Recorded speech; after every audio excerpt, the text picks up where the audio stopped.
It's a real nice morning, about 6 o'clock in the morning in Washington State, where I live in America.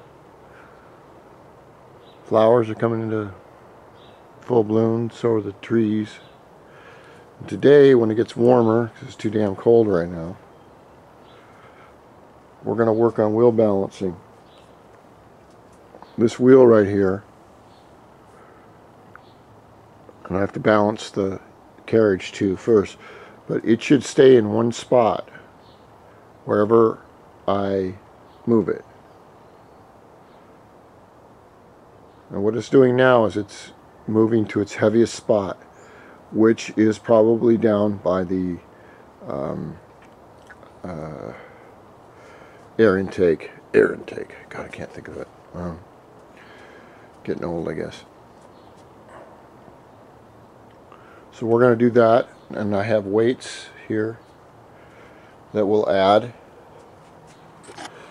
And I need to do this first, not especially with the rear wheel, but I'm going to do it the rear wheel and the front wheel.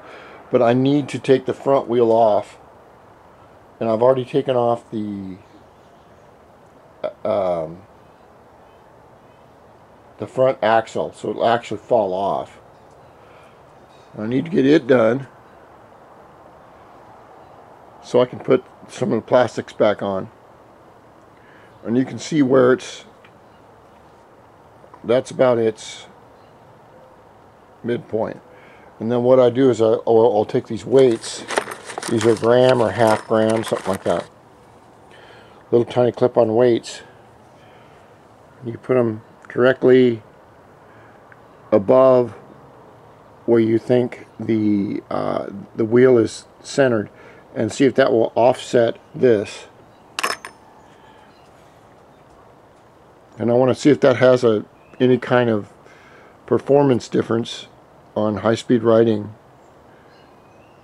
I mean, every other wheel in the world is balanced. Why not these?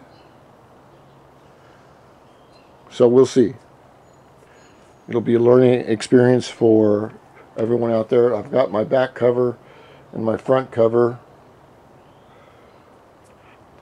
As soon as I get the wheels done, I will start with putting the plastics and then the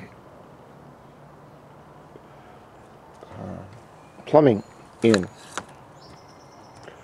So hopefully I've got a morning off, I can do that on. And it's supposed to be 80 degrees here, so little by little it's getting closer and closer and closer.